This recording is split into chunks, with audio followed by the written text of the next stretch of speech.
Welcome back, everybody, to the Red Bull Ring for part 2 of our drivers' press conference. Left to right, Nico Hulkenberg, George Russell and Checo Perez. Very warm welcome to the three of you. George, if we could perhaps start with you. Toto referred to the recent Spanish Grand Prix as a reality check for Mercedes, even with your pole position. What's your view on that race weekend and the performance of the car? It's a reality check because Ferrari have clearly had a great chassis this whole season. Their power unit has been a bit behind us, quite a bit behind us, but suddenly in Barcelona they seem to have made a step forward, so they were much closer to us in terms of their straight line speed. And they're bringing a lot of upgrades, which has been quite surprising for us. We've brought one upgrade this season so far. We've got some in the pipeline, but Ferrari and McLaren every couple of races are bringing bits to the car. So we need to keep on pushing. And I think every time a team is bringing a new bit to the car, they're making big steps forward. Are you saying you'd like to see Mercedes bringing more than they currently are? Well, it's very challenging these days with the cost cap, and you could always decide to pull the trigger and start bringing an upgrade, in a couple of races' time. But you also need to be strategic of when is the optimal point in the season, and if you can afford to bring more upgrades or not within the cost cap. Maybe they've got a slightly different approach, and they're saving money elsewhere and spending more on the upgrades. It's a compromise, and at the end of the day, we're still the team to beat. So this will be another good weekend to see if Ferrari are still on that good form or if that was a one-off. What about you and the car? Of course, you closed the points gap to Kimi Antonelli in Spain, but crucially, are you happier in the car now? Spain was a weekend I was very happy about on Friday and Saturday because it's been a real tough run of form for me, both with things outside of my control, but also things within my control. It hadn't been good enough, and I went in with a more simple mindset into Barcelona, really quick in qualifying, and over the course of the whole weekend, unfortunately, we had an issue with the front wing in the race, which compromised us quite a lot, and Ferrari capitalized. So I need to keep on making some small evolutions with this new car, with the setup, with the tires, to get the most out of it. But I'm feeling good, I'm feeling confident and excited to have 4 races in 5 weeks. Okay, George, thank you very much for that. Nico, can we come to you now? Amid all the frustration of what happened in Monaco and Barcelona, what positives can you take from those races? I think just all in all, we're making progress. The performance, is there. We are competitive in the midfield, and I feel both in Monaco and Barcelona we were able to put it into the top 10 on merit. But yeah, both race weekends, had circumstances that denied results on Sunday. I think, I feel also on Sunday in Barcelona we made life slightly difficult and hard for ourselves. But, there's definitely positive signs. The car, if I compare it now to how it felt the first 2-3 races to where we are now, it's definitely some good progress there. And I think it's just a matter of time and a matter of us, putting it together and staying clean and staying focused. So even though there are not the points on the board that you want, do you feel the team is building some momentum? Yes. Okay, now look, what about this point in the season? Because last year it was now that you started to enjoy a wave of really good results, including, of course, the podium at Silverstone. It's now a very different team to then. So what can you expect in these coming races? I don't know what to expect. It's not about what we expect. It's about what we put on the road. It's about how we perform. We're obviously in the European leg now. Some races and circuits coming up that I do enjoy. It's obviously the summer season. Most of the races are going to be hot.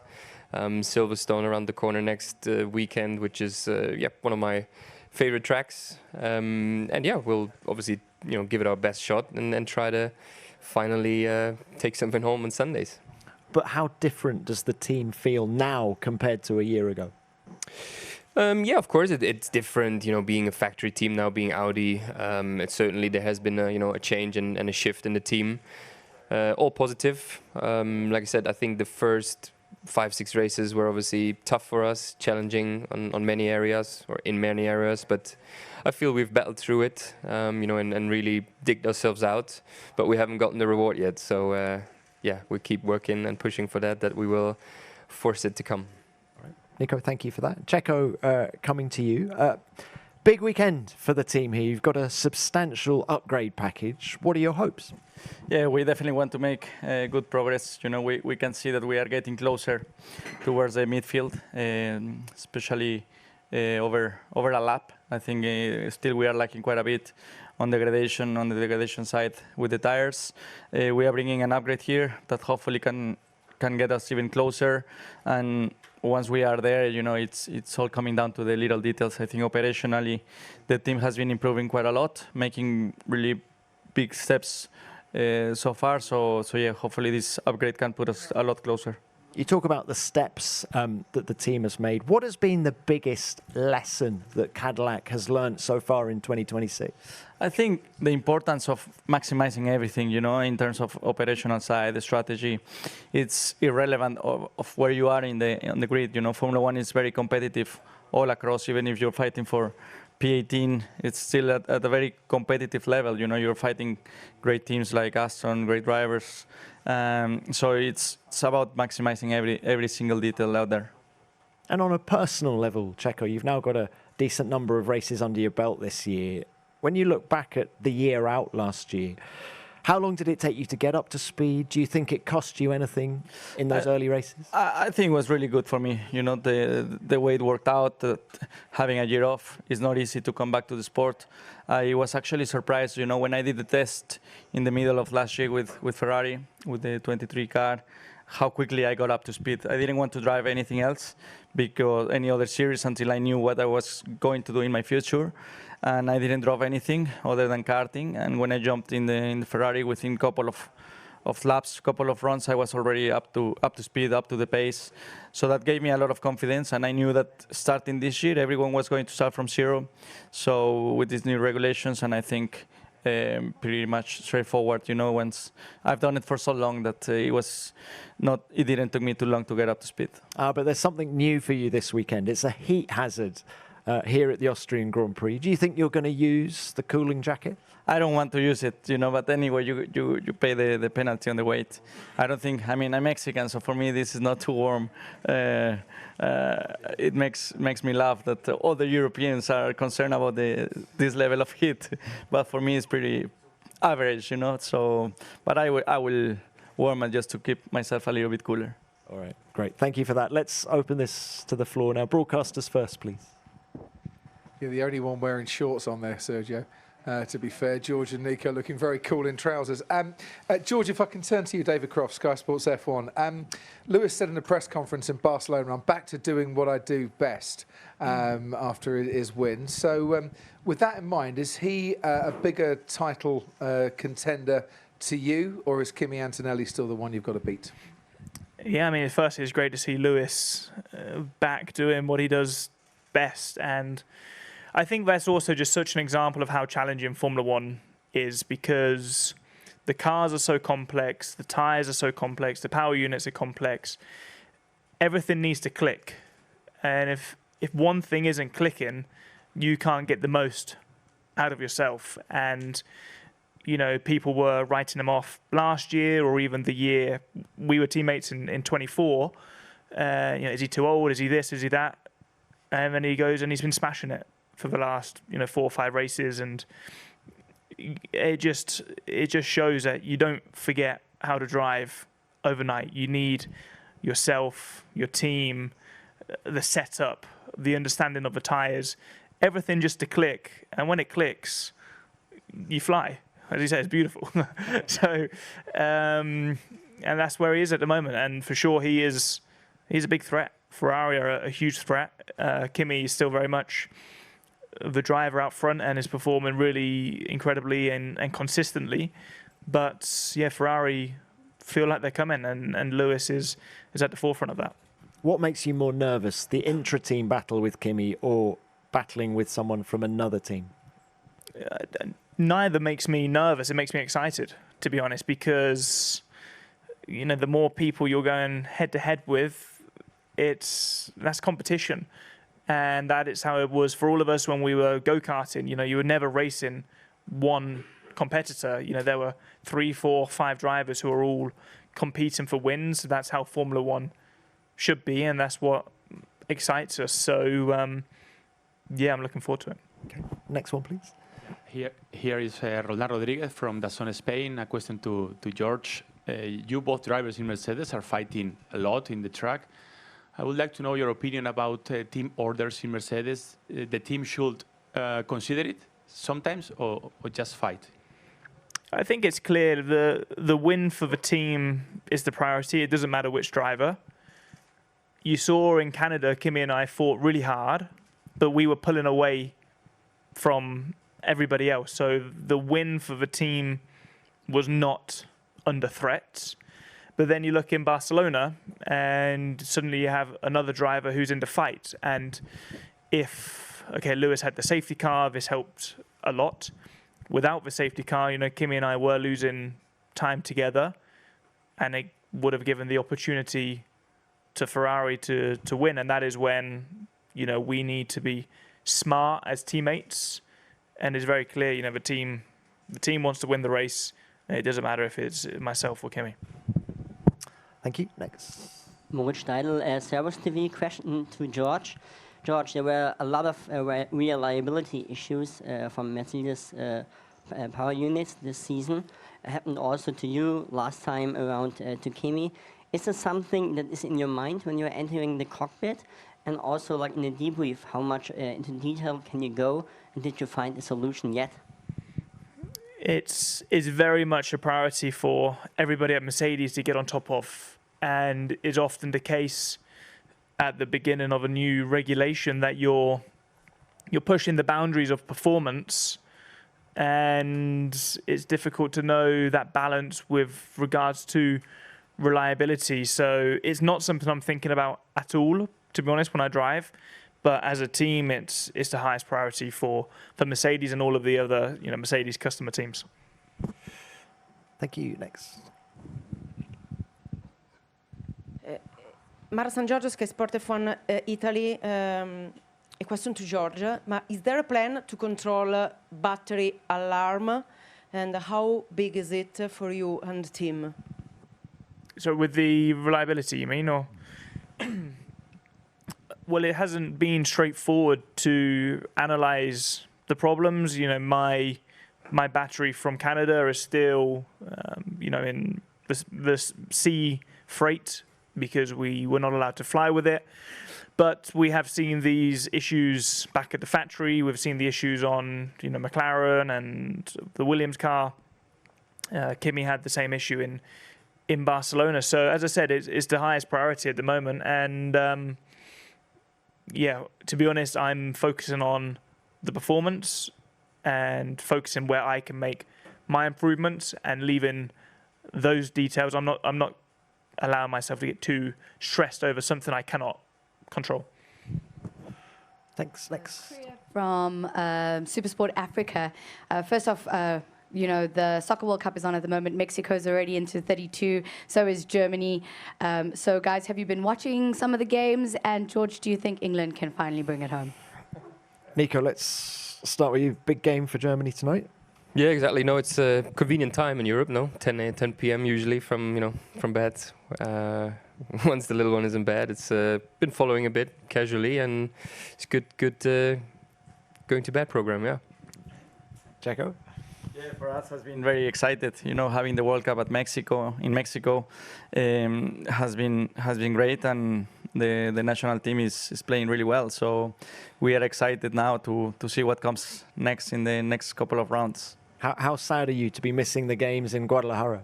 Super sad. I was trying to go, but then it was quite hard to figure it out.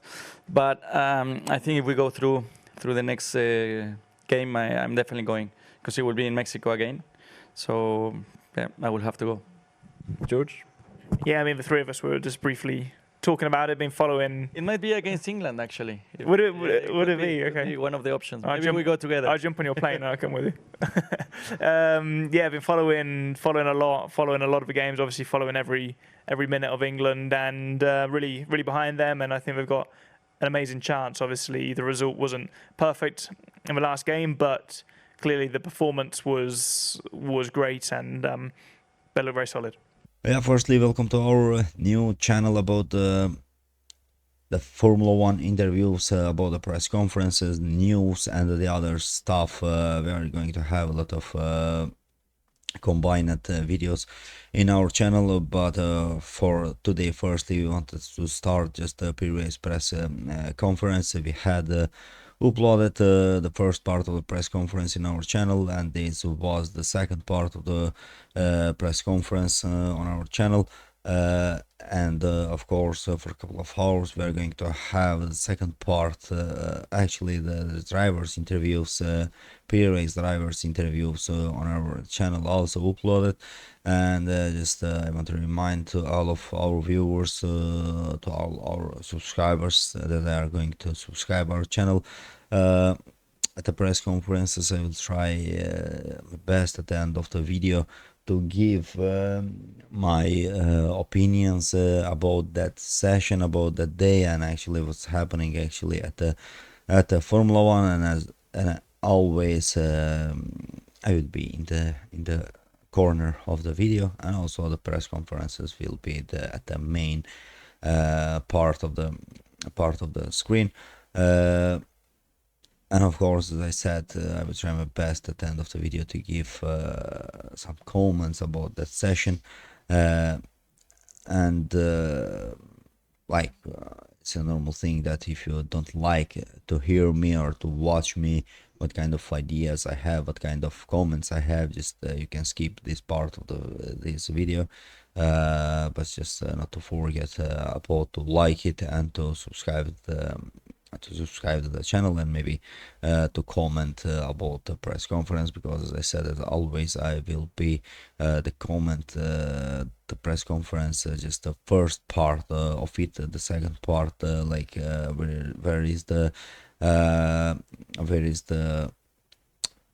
questions of the journalist. I'm not going to make any comment about that questions and the answers on that questions. I will leave totally them to our viewers, to our subscribers, to leave comments on that part of the press conference. I'm sorry for interrupting with my phone with notification. And the main topic, of course, today was George Russell. Also, there was Sergio Perez and Nico Hulkenberg. Shortly, Nico is happy to be in Europe. His favorite tracks are in coming races. Will be their most favorite tracks. And also, Sergio Perez was saying that because they are a new team, they are struggling a little bit. They don't have points. Their main thing for this season is for them to take points until the end of the season. But the main the focus, as said, was at George Russell. As you know, at the Mercedes, they started to think the threat of Lewis Hamilton, and as we know, for a couple of races, George Russell is struggling a lot with his car, and he's just losing a lot of points to his teammate. And as it happened last week at Barcelona, but thankfully for George Russell, his teammate's car just did not finish the race, and he took very good advantage about with Kimi Antonelli. But at the end of the day, the whole Formula One board, the whole Formula One viewers, supporters know that he is much more faster. Kimi Antonelli is faster than George Russell, actually, until now.